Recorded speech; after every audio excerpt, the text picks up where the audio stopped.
Good morning, everyone. Call this meeting to order. Stand and do Pledge of Allegiance. I pledge allegiance to the flag of the United States of America and to the republic for which it stands, one nation, indivisible, with liberty and justice for all. Thank you. Jake, would you do roll call, please? Keisha Johnner. Here. Jim Mueller. Here. Steve McCombs. Here. Entertain a motion for today's agenda. Approve today's agenda. Support. McCombs. Aye. Mueller. Aye. Johnner. Aye. Communications. Moving on. Public comments. This is the portion of the agenda we can hear from the public on items that are not listed below. These could become possible future topics for future agendas. Is there any public comments?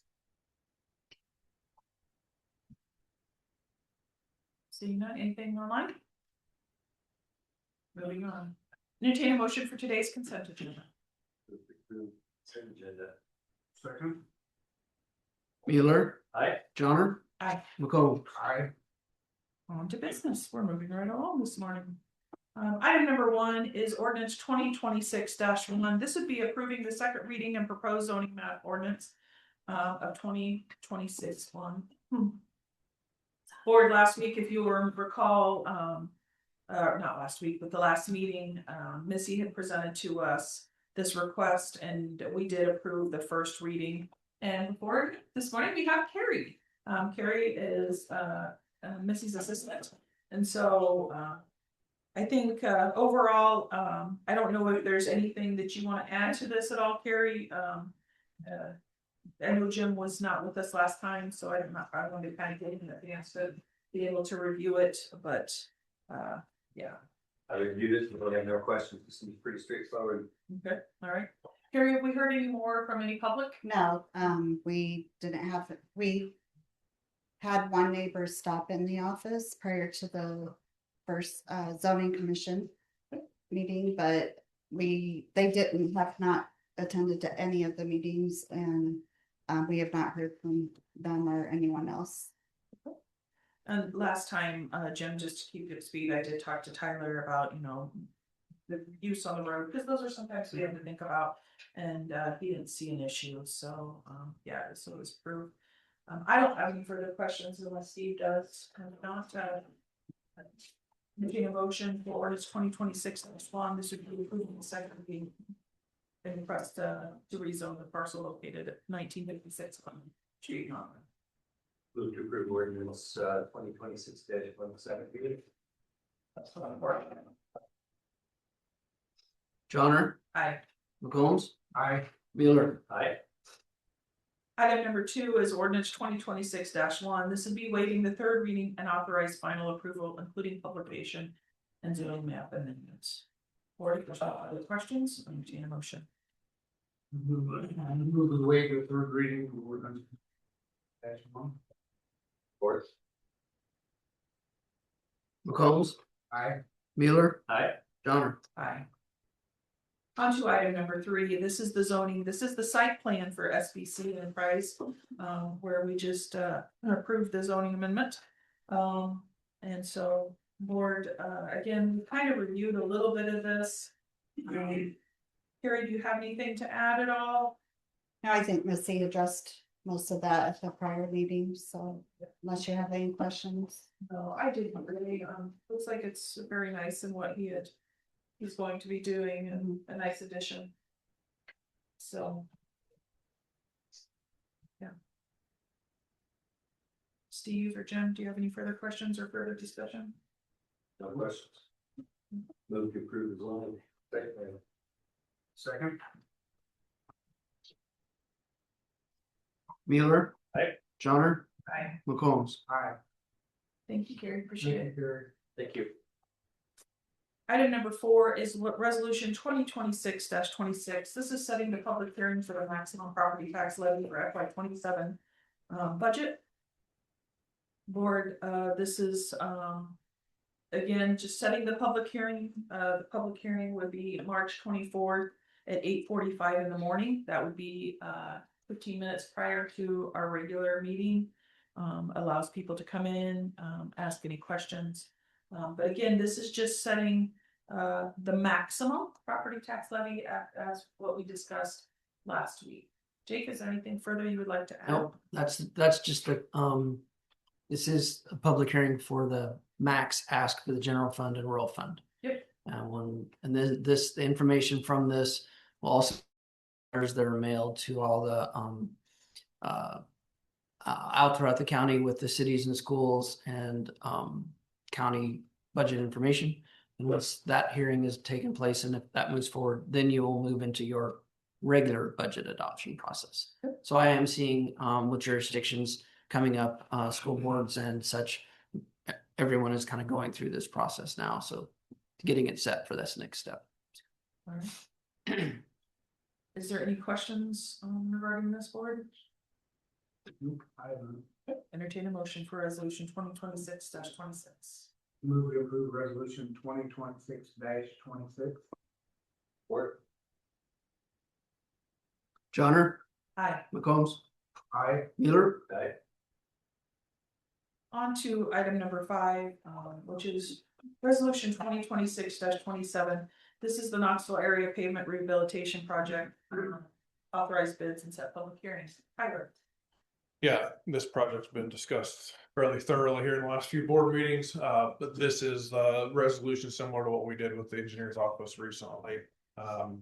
Basically setting a public hearing date for the upcoming project, which has a bid letting of March 19th. And the public hearing date would be then on March 24th, along with final approval plans and specs and hopefully award of bid. The engineer's estimate for the project is 1.45 million, 450 of that being city of Knoxville and $1 million being the county share that you authorize for use of local option sales tax. Tyler, it looks like you have a completion date of November 20, 2026. Yes, with just a blackout date for the 2 weeks of Knoxville Nationals. All right. At the request of the city. So no work or traffic control on the travel portion of the road. There are some sidewalk items that they were okay if they were completed, as long as it didn't impact traffic flow on these corridors. Okay, all right. I do think it's important that the public knows that, again, this is funding that's coming out of the local option sales tax fund. And these are, dollars that are spent wisely in regarding and helping road use. There's not enough road use funding. And so oftentimes projects like this, that can help the cities that also generate quite a bit of a larger portion of that local option sales tax, that we work with them and allow projects to get done. So again, it just shows the partnerships in which we have with the cities. Thank you, Tyler, for. And I did go to the council meeting for approval of the 2080 on Monday, the 16th, and they did approve that. Heather also mentioned that by coupling with the county to do these roads, it was going to be some substantial savings for them, because they had originally programmed this in 2030, I believe, in their street street repair program.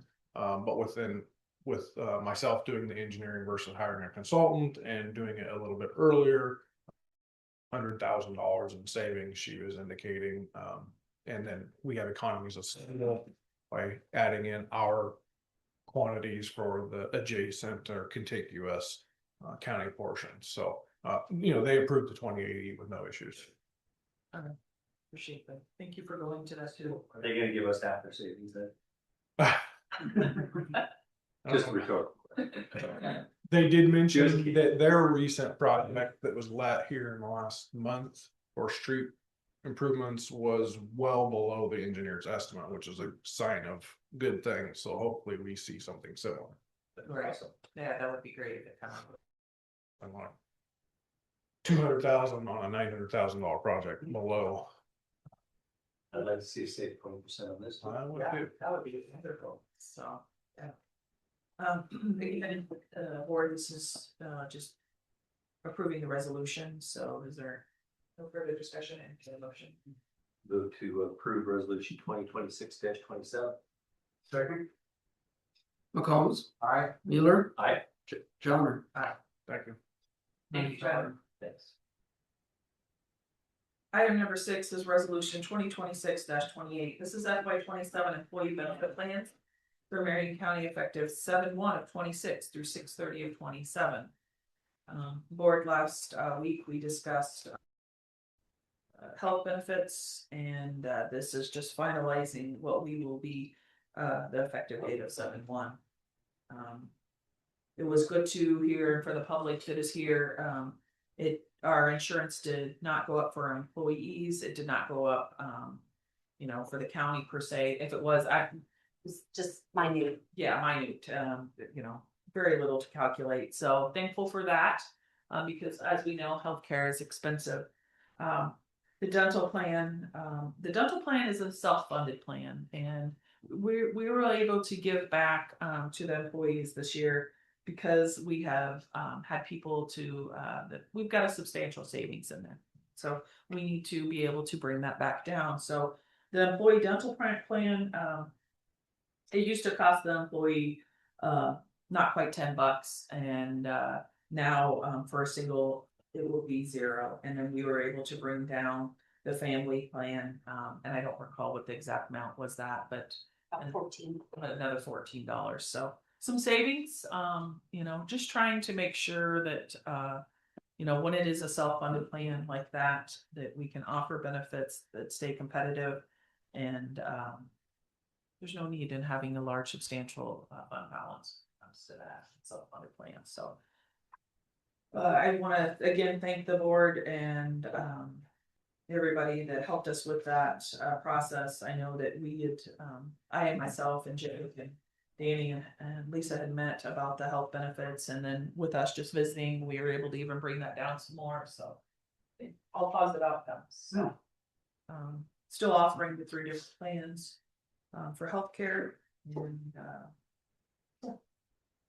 and I believe just while we're talking about this, an announcement went out yesterday. Those meetings are when, Lisa? The 29th, I'm gonna say. April. Yeah, April 29th? I believe it's the whatever the Sorry, I'm putting her on the spot. yeah, you are. It's okay. I probably have the email.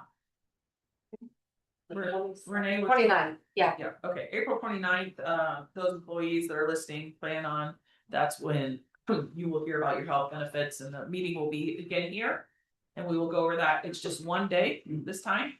I thought it was important that consolidating into one day, but it looks like there's quite a few different options, and so Mark your calendars now. mark your calendars, please, and those department heads, if you could. Being able to make sure your employees that we advise everybody to come, because there's always something you can learn. I even myself go. So with that, entertain a motion for resolution 2026-28. I move to approve resolution 2026-28. I'll support. Mueller. Aye. Johnner. Aye. McCombs. Aye. Item number 7 is the opioid committee proposal consideration. Board before us is we have opioid funds that were designated to us, and we have had for the last few years, and there have been an RFP process out there for people to be able to submit. And this is one of those RFPs that there's a committee that reviews these, and then they will then forward them on to us for a recommendation. So I'll turn it over to Jared. Jared is the one that's, I believe there is a chair. Is there a chair for the committee? And you're not that chair, is that correct? I don't know that But we've. you've been the one that's kind of been heavily involved, especially when it comes from the settlement. And I know when Mr. Bull was here, he was also involved. So I do think it's only been. So I don't want to steal any thunder from Lindsay. She's put a lot of work into this too. So, Yes, yes. either you or Lindsay are. People building. Yes, we do have a opioid funds committee that has met several times to kind of discuss how we're gonna go about distributing these funds and finding the best use of those funds for Marion County. We accepted proposals and, to be frank, we were a little disappointed with the number of proposals that we got. I think that we learned a lesson and need to get the word out a little bit more as we continue to distribute these funds, and we've discussed ideas about that. But we did have one proposal to forward to the board. I know Shannon is here today to discuss any questions that you might have about this particular program, but the committee at the meeting thought that this would be a good use of funds. It fits into the parameters that we have to spend these funds. I think it will go directly towards opioid remediation and will have a positive impact in our community. There's an existing program in Polk County that does this type of thing, and so we kind of have a model, and it's my understanding it's worked well there. It's a small ask. I think the total outlay is $6,000. And so if the board has any questions, I'm sure that Shannon would be willing to answer any of those questions. But again, the opioid committee did believe that this would be a good use of those funds. What are the total funds available to us? You know, I was afraid that I was going to get asked that question. I forgot to go and talk to Jake before this meeting today, but we have yeah, there's a significant amount of money there.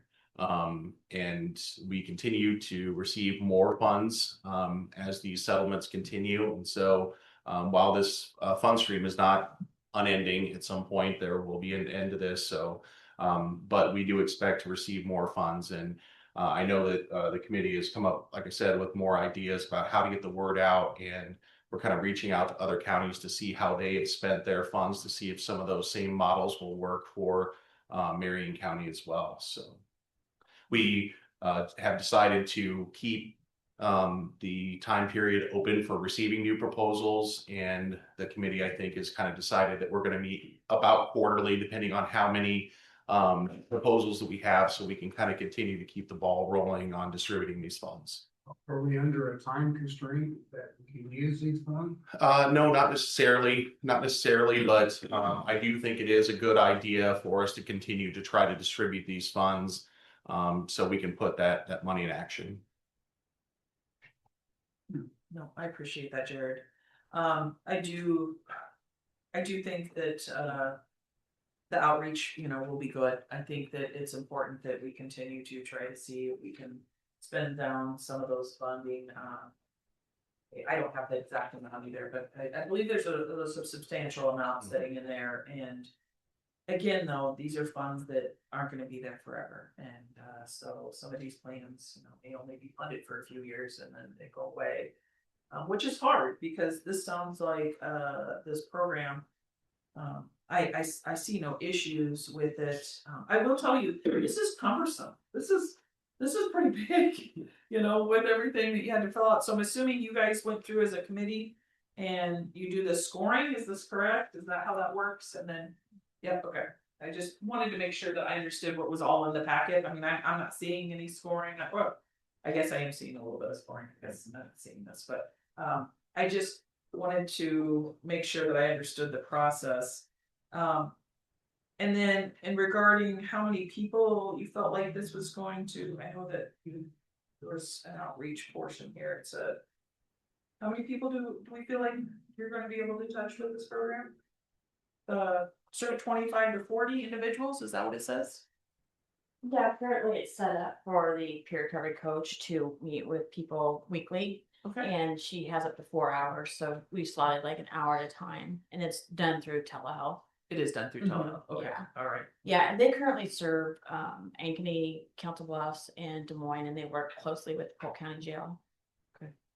Is this treatment program, is it counseling and or medicine? No, so it's peer recovery. So it's people who are in recovery themselves that have that shared experience with like the inmate that's also going through addiction, and it's just another level of support. In recovery, we tell people they have to have a toolbox of things that are gonna support their sobriety, and this is just another tool that we offer. That they offer. I am the jail-based behavioral health service coordinator at the Marion County Jail. I work through Flow State, and we are also working with a doctor that is just working with jails in the state of Iowa to help them kind of beef up their opioid services that can be offered. So when it comes to these peers, you know, if you have somebody that is trying to, you know, feels like they're backsliding, can they then reach out to these peers, or is this just Yeah. like something that they only have so every so often that they're viewing them? Yeah, no, it'll follow them into the community. So if somebody gets out of treatment, comes back to Marion County, they still have that connection. The nice thing too that they're getting ready to roll out is when we have inmates that are not necessarily going to go to treatment, but maybe to a sober living in Des Moines. One of the barriers I have is getting them to transportation up there. And Full Circle is now going to start assisting with coming to the jails and picking up the inmates and getting them to the sober living location. Okay. So that's huge for us because transportation is a huge Right, barrier. yeah, no, I can understand that, so. Okay. Great. If I could just say one more comment about this. One of the best parts of my job is when I'll have somebody that I prosecuted and has gone through addiction reach out to me years later and say, I'm doing great. How can I help? And that's happened a couple of times where we've had people say, hey, I've been through this. I think I can share some valuable knowledge about what I went through and what was good for me. And I have communicated with Shannon, given her names of people that, you know, might be willing to do that. And I think that that aspect of this would be a good benefit to people that are actually in crisis right now when it comes to addiction. Awesome, I agree. I mean, do you have very many of those, Shannon, that will come full circle and help? I mean, do you feel like that's part of the, it's maybe an obstacle that you guys are struggling with? Yeah, definitely.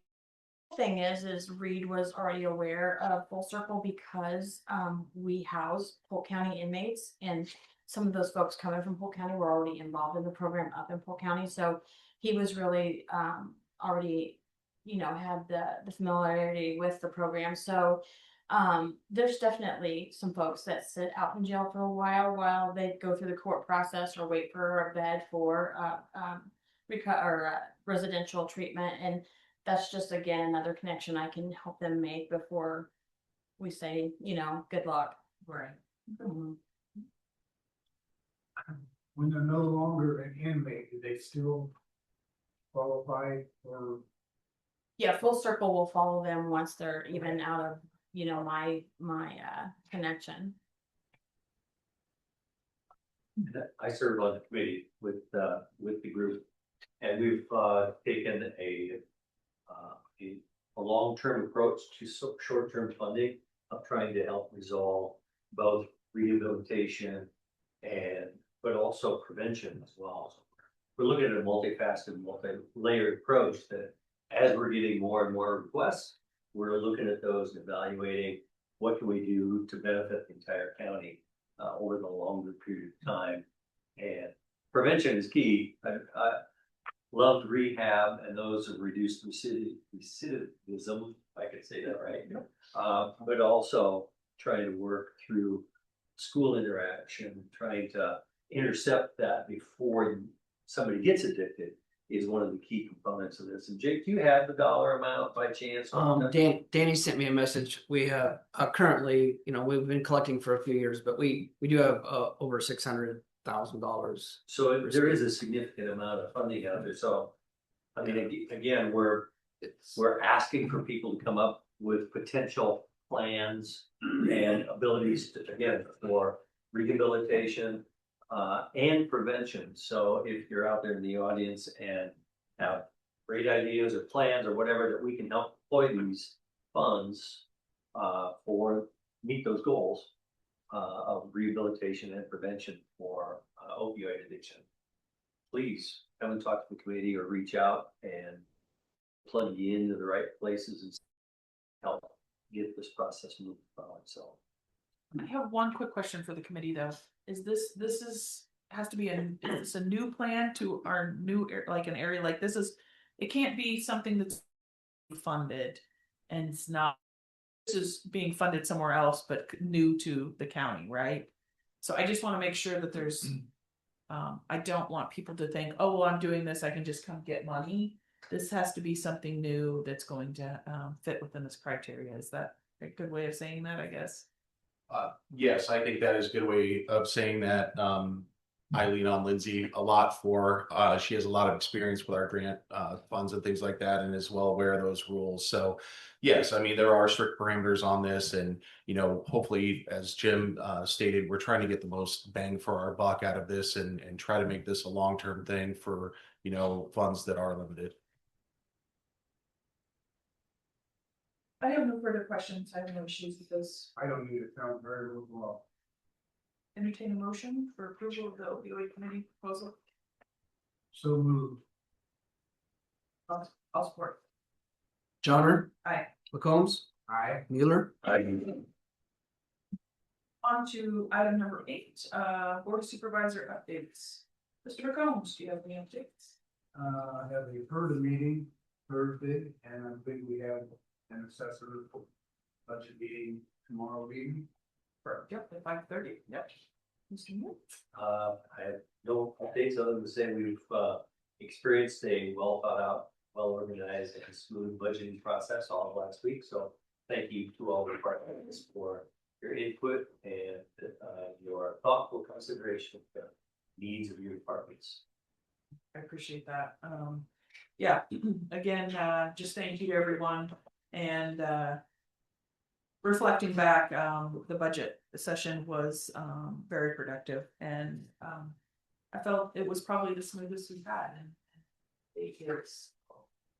So I'm grateful for that and grateful for the team in which we have and the employees working and the department heads and electeds just working diligently to make sure that everything comes together. We all have to work together to make sure that we're providing.